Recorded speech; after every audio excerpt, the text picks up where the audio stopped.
Olá, pessoas lindas do meu coração, a paz do Senhor. Que saudade de vocês, que saudade de estarmos juntos, cultuando ao Senhor na nossa igreja, que saudade de estarmos nas nossas EBDs, todas as manhãs, aos domingos. É, Tem sido difícil esse tempo porque não estamos em comunhão, mas acredito que estamos em comunhão espiritual, porque eu creio, no nome de Jesus, que vocês estão sim buscando ao Senhor em suas casas, lendo a palavra do Senhor. Infelizmente a gente está nesse tempo e as atividades da nossa igreja, assim como é algo que está ocorrendo em todo o nosso país, devido aos cuidados que estamos tendo agora em relação à proliferação do coronavírus. Mas nós cremos que no nome de Jesus, que Deus já está entrando em providência para que esse vírus venha a ser paralisado no nosso país, bem como em todo o mundo, né? E o Senhor está trazendo consolo e restauração a muitas famílias que já estão lutadas e derramando também milagre, né? A palavra do Senhor vai dizer nos Salmos que o nosso Senhor é nosso refúgio, nossa fortaleza, socorro bem presente na hora da angústia. Então, Ele é o socorro do nosso país, Ele é o socorro das nossas famílias, de toda a terra, né? A palavra do Senhor vai dizer que feliz é a nação cujo Deus é o Senhor. Isso eu tenho declarado em minhas orações porque eu creio que a minha nação, ela ama o Senhor, ela vai amar o Senhor e que o nosso Deus é o Deus da nossa nação e de toda a terra, porque Ele é o dono de tudo, Rei e reinará para todo sempre. Amém? A gente ficou com tanta saudade de conversar com vocês, das nossas EBDs, do nosso relacionamento ombro a ombro, todos os domingos, às quartas-feiras, aos domingos.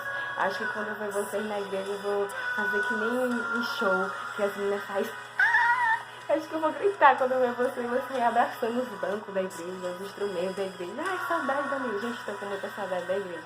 Eu não sei se o Senhor tem falado isso com vocês esses dias, de quanto é importante a gente estar cultuando ao Senhor junto com nossos irmãos. A comunhão é muito importante. Se fosse pra gente ter comunhão sozinho, o Senhor tinha nos feito todos dentro de uma redoma de vidro e ninguém falava com ninguém.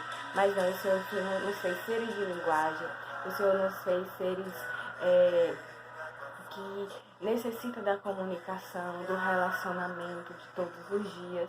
Então nós precisamos sim viver dentro de uma igreja local de 4 paredes. Eu sei que o tempo hoje é nós somos também uma igreja em movimento nessa terra, mas nós precisamos sim conviver em comunhão com a nossa igreja. Estar lá buscando a face do Senhor, colocando os dons espirituais em prática, buscando ao Senhor, buscando que o Espírito Santo dele desça sobre as nossas vidas, e edifique as nossas vidas, edifique também a nossa igreja. Então, queridos, vamos iniciar esse vídeo no qual a gente vai debater o assunto da nossa EBD, que no caso teríamos que ter colocado em prática no domingo passado, mas resolvi fazer esse vídeo para não ficarmos atrasados também nos conteúdos. Então nós estamos trabalhando com essa revista, que é da editora Cristã Evangélica, que é o Desafio do Mundo Pós-Moderno, onde tem diversos temas para a gente discutir. E um dos temas da lição que vamos discutir hoje, no caso, é lidando com as pressões da turma. Ou podemos pensar lidando com as pressões das pessoas, do mundo, da nossa casa, porque nós estamos em constante relacionamento com pessoas. E pessoas têm posições diferentes, culturas diferentes, valores diferentes, princípios diferentes. E até quem segue a palavra, às vezes tem princípios diferentes, acredita em versículos de uma forma diferente. Então, precisamos buscar o Senhor, ter intimidade com Ele, buscar o Senhor na palavra, porque só dessa forma saberemos quem é o nosso Pai, aquilo que está escrito, se o que é condizente realmente com o que o Senhor fala durante o nosso dia a dia.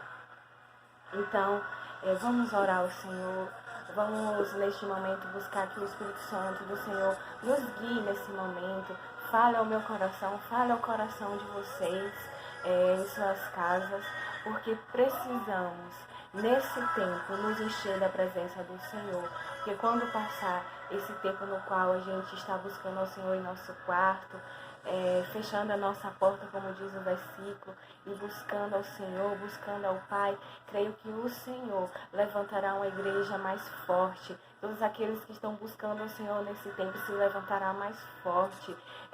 O mundo vai precisar da gente, o nosso Brasil vai precisar da gente, os nossos vizinhos, a nossa cidade vai precisar da gente nesse tempo. Não será fácil retornar, colocar todas as coisas de uma forma diferente, cada coisa em seu lugar novamente. Então vamos orar ao Senhor neste momento. Santo e eterno Deus, Pai poderoso, Deus amado e querido, nós queremos dizer, Senhor, que o Senhor é Deus, que o Senhor é santo, que o Senhor é justo. Queremos, Pai, neste momento dizer que o Senhor é Deus da nossa nação, porque a Tua palavra diz que feliz é a nação cujo Deus é o Senhor. Então o Senhor é o Deus dessa nação, o Deus da nossa família, o Deus, meu Senhor, desta terra, o que reina, o que nada foge do Teu controle, meu Senhor. E queremos Deus te entregar esse momento nas Tuas mãos, Pai. Nos guia através do Teu Espírito Santo. Fala, Pai, em nome de Jesus aos nossos corações. Que possamos a cada dia, Pai, pôr em prática, Senhor Deus, aquilo que aprendemos com a Tua palavra. Molda o nosso caráter, molda o nosso comportamento, Pai. Seja conosco, Senhor. Seja conosco, Pai. E nós queremos te pedir, Pai, que o Senhor seja o refúgio, o socorro dessa terra. Que o Senhor visite, Pai, no nome de Jesus, derramando cura e restauração, Senhor Deus, aos infectados pelo coronavírus, Pai, às famílias enlutadas, que estão sofrendo também, Deus. Mas, Pai, eu te peço, Deus, também, Pai, que em meio a esse tempo, Deus, muitas pessoas se dobrem os seus joelhos, dizendo, gritando e proferindo que só o Senhor é Deus, que só o Senhor é Deus, Pai. Ó, Pai, em nome de Jesus, Deus, eu te peço, nos guarda, Pai, nos guarda cada dia e nos ajuda, Deus, a cada dia a sermos teus filhos, Pai, no nome de Jesus, Pai. Amém. Então, queridos, como eu estava falando, nosso tema da nossa EBD, que é lidando com as pressões da turma ou com as pressões desse mundo, das pessoas, e o texto base, na verdade, o cara legal da Bíblia que traz como exemplo nesse conteúdo é Daniel. Lembro que na EBD passada eu falei, gente, lê o livro de Daniel, lê o livro de Daniel todo, porque a nossa próxima EBD vai ser falando sobre Daniel, o exemplo vai ser sobre o caráter de Daniel, a fidelidade de Daniel, bem como de seus amigos também. Então o versículo base para essa escola bíblica de hoje está em Daniel, capítulo 1, no versículo 8, no qual fala que Daniel resolveu não se contaminar com as finas iguarias do rei, nem com o vinho que ele bebia. Por isso pediu ao chefe dos eunucos que lhe permitisse não se contaminar. Então a gente sabe que Daniel estava lá na Babilônia e que ele, nesse momento, ele pede ao chefe para não se alimentar dos alimentos dados pelo rei. No caso, pelo rei Nabucodonosor. Será que eu falei certo? Esse nome é muito difícil. Nabuquinho tá ótimo, né? Pra gente desenrolar a coisa. Então, a gente tem que parar pra pensar por que é que Daniel não quis se alimentar dos alimentos do rei da Babilônia. Porque a Babilônia era uma nação idólatra. Então, tudo em si, na Babilônia, era entregue, na verdade, a ídolos, primeiramente. Então, os alimentos também, a forma como se lidava com os alimentos, era totalmente ligada a ídolos, a idolatria. E se a gente parar para pensar, dentro do livro de Levítico, a gente sabe que tem regras e leis ali para o povo de Israel, de como deveria se preparar um alimento. Então, Daniel, não, isso aqui não é do meu Deus, isso aqui não é do meu Deus, a idolatria não é do meu Deus. Então ele pede isso porque o comportamento dele, o caráter dele já se configura ali.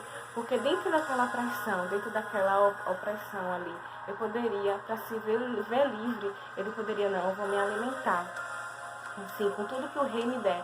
Mas não, ele preferiu, e Deus foi tão bondoso com ele, ele se posicionou, e a gente vê o cuidado do Senhor com ele, é que o chefe, ele aceita, né, a proposta de Daniel, né?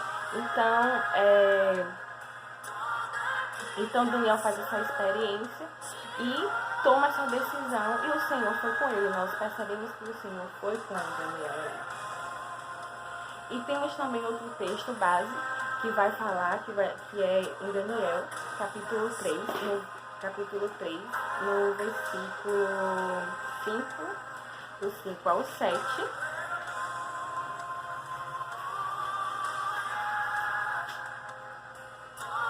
Daniel 5 não, gente, capítulo 3, me perdoe.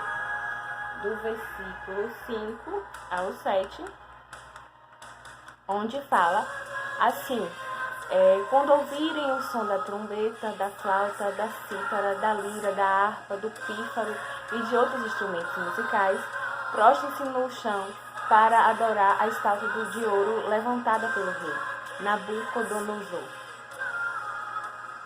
Quem não obedecer será lançado de imediato na fornalha ardente. Portanto, ao som dos instrumentos musicais, todos, não importando sua raça, nação ou língua, se prostrarão no chão e adorarão a estátua de ouro que o rei Nabucodonosor havia levantado. Então, vemos outro posicionamento dos amigos de Daniel, que é não se prostrar a um outro Deus que não fosse o Deus de Israel. Outro posicionamento também que está relacionado ao caráter, a não idolatrar outro ídolo, não idolatrar, não ser conveniente a idolatria da Babilônia, nem muito menos adorar uma estátua de um rei, porque eles tinham como único rei, que é o rei de Israel, o Deus, o justo, né? Aquele que tirou eles do Egito. Então eles acreditavam nesse Deus que foi com os antepassados deles.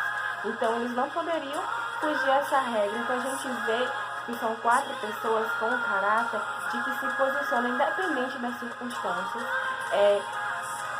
se mantém buscando o Senhor e mostrando quem é o Deus na vida deles.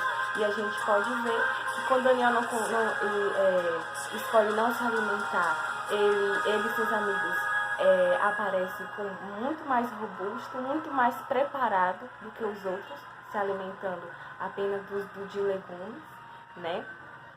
E os seus amigos, nesse caso, eles foram para a fornalha, eles não se prostraram a outro rei, no caso,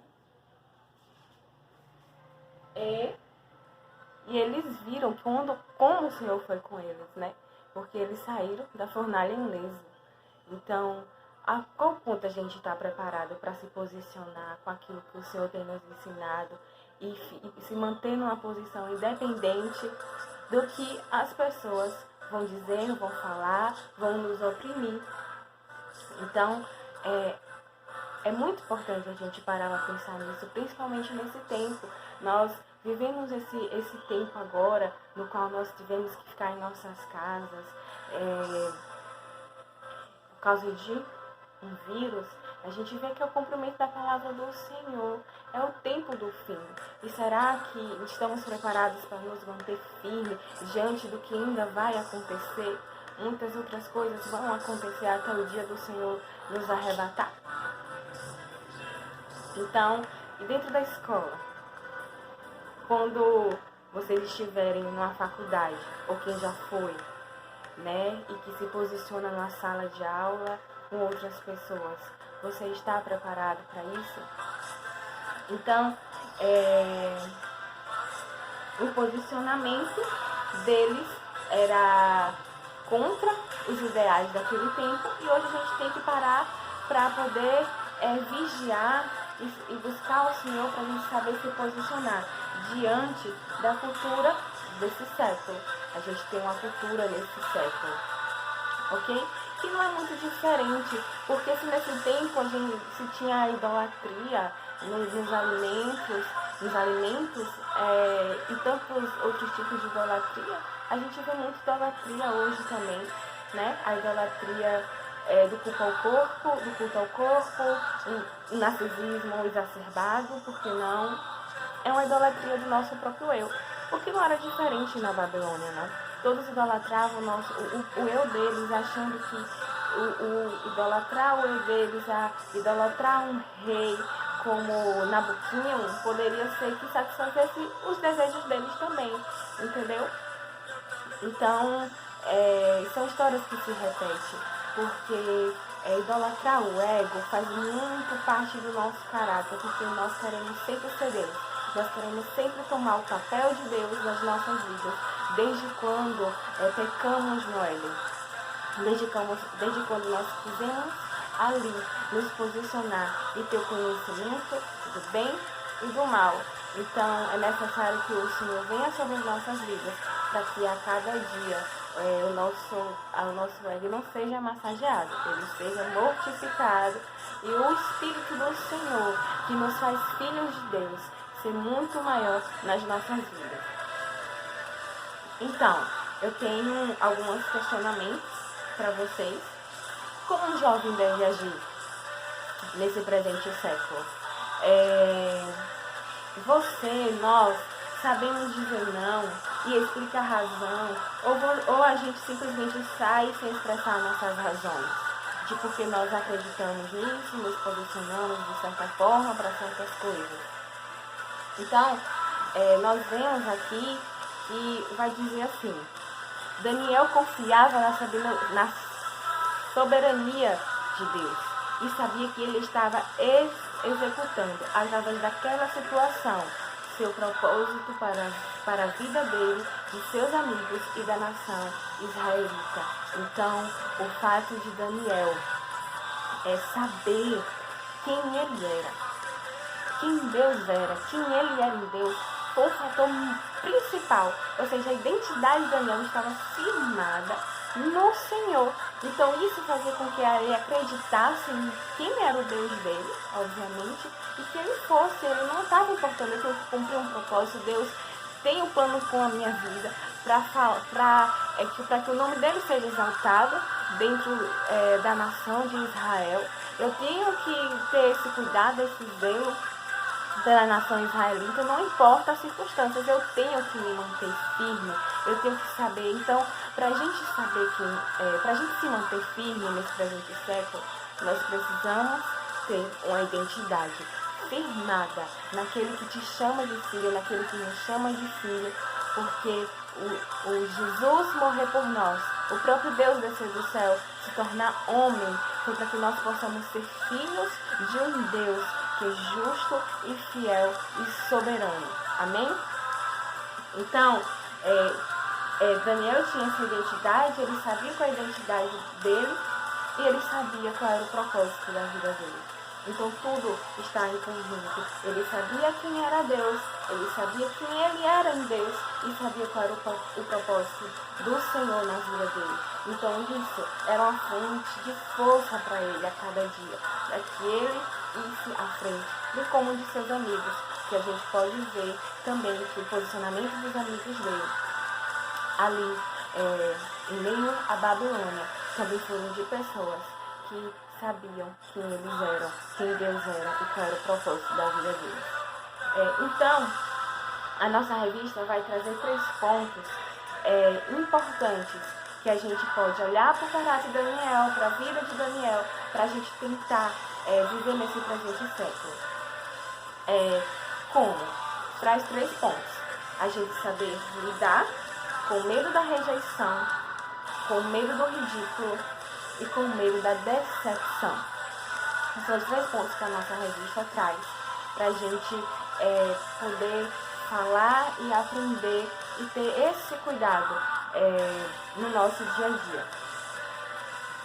Então, quando você se posiciona na sua escola, por exemplo, na sua casa, que às vezes só você na sua casa tem entendimento de quem é o Senhor, você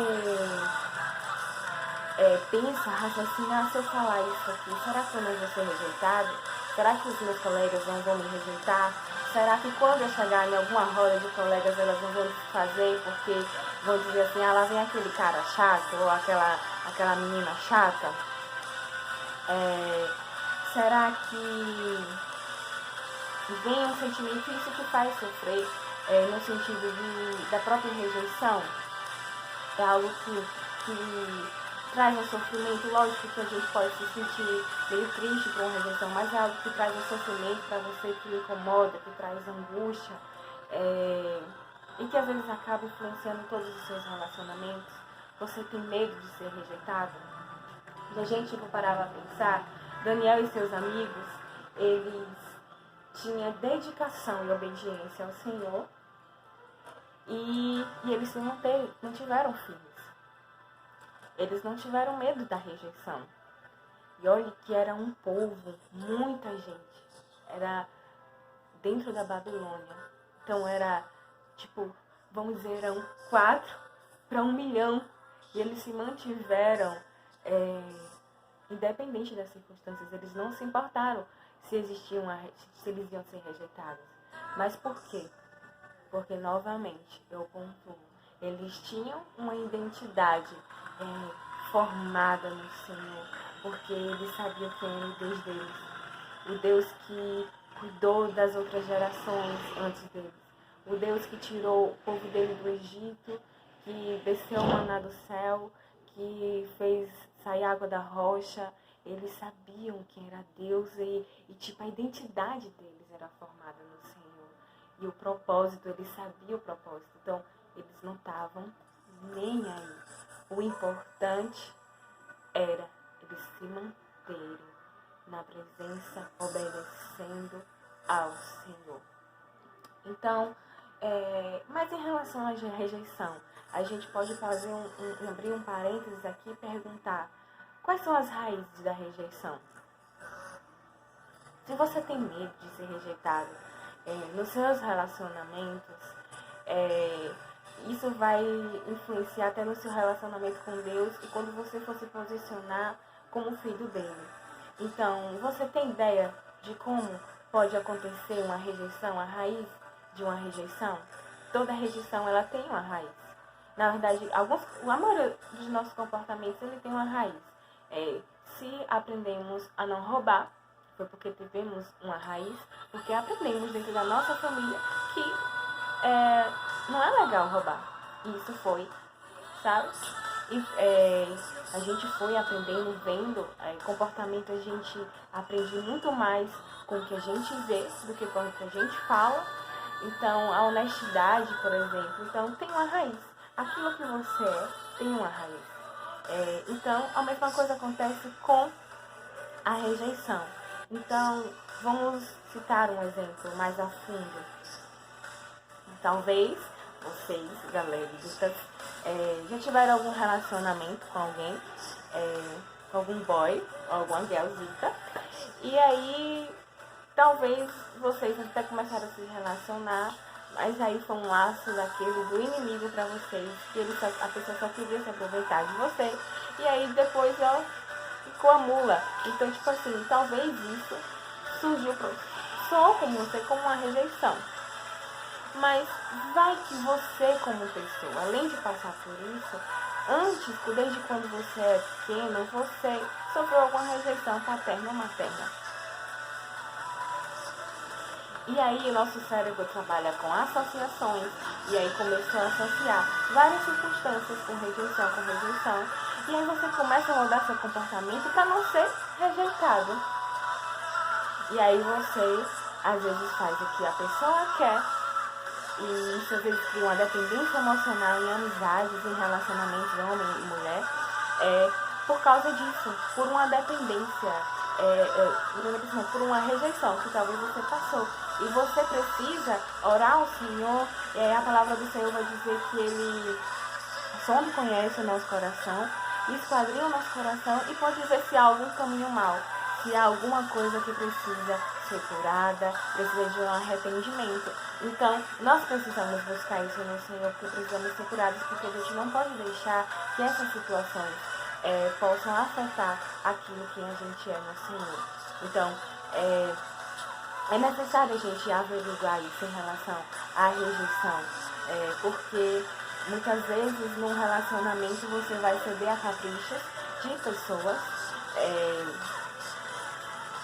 por causa do medo de ser rejeitado, entendeu? E o que é uma rejeição, né? A rejeição pelo dicionário é a ação de lançar ou jogar para fora. Então, você sente uma pessoa jogada para fora, a pessoa que está parada, a pessoa que não é bem-vinda, que as pessoas não vão ligar para você. Então, provavelmente isso deve causar um sofrimento muito grande nas pessoas, muito grande porque e às vezes ela não percebe, né? Na maioria das vezes isso não é algo visível, ou às vezes isso é uma ferida que a pessoa prefere se manter nessa ferida porque já ficou acomodada nesse lugar, ok?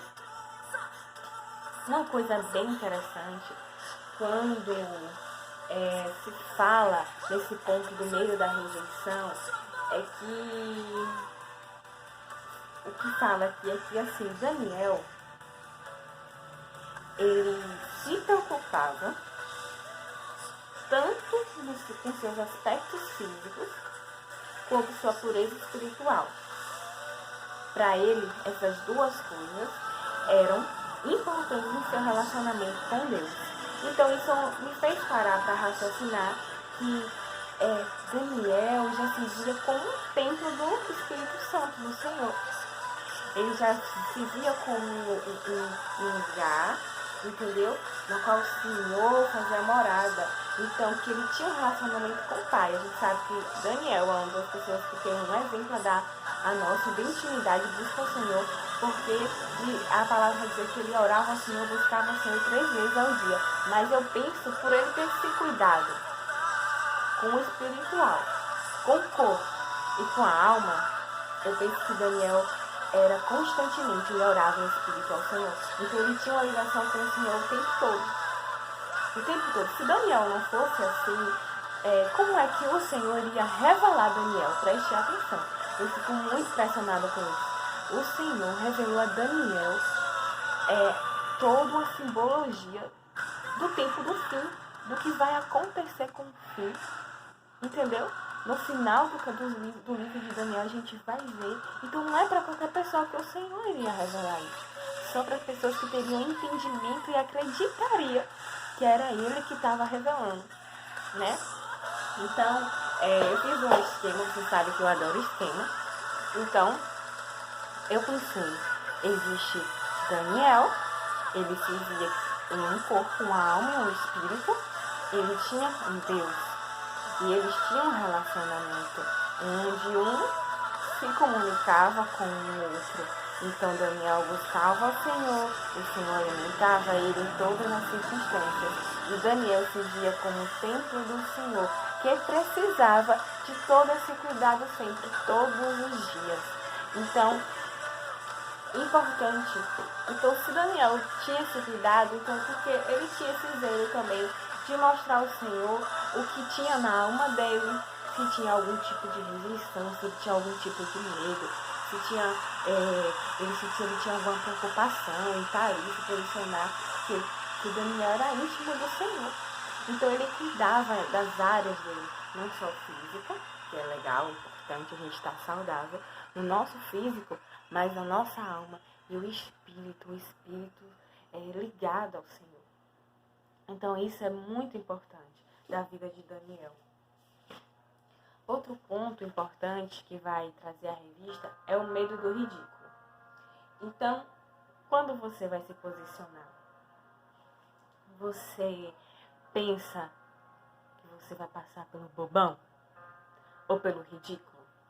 Aquela menina é ridícula. Só sabe se posicionar pelas coisas do Senhor. É a santa, né? Ou santo, Não. Você tem medo da zoação das pessoas? Tipo, quando você, já que a gente está falando de jovem, isso se retrata muito no jovem, será que você tem medo de se posicionar e falar, não, eu espero no Senhor, então eu sou bebê, eu nunca beijei, porque eu espero no Senhor que existe alguém, um propósito para o Senhor, para as nossas vidas, ok?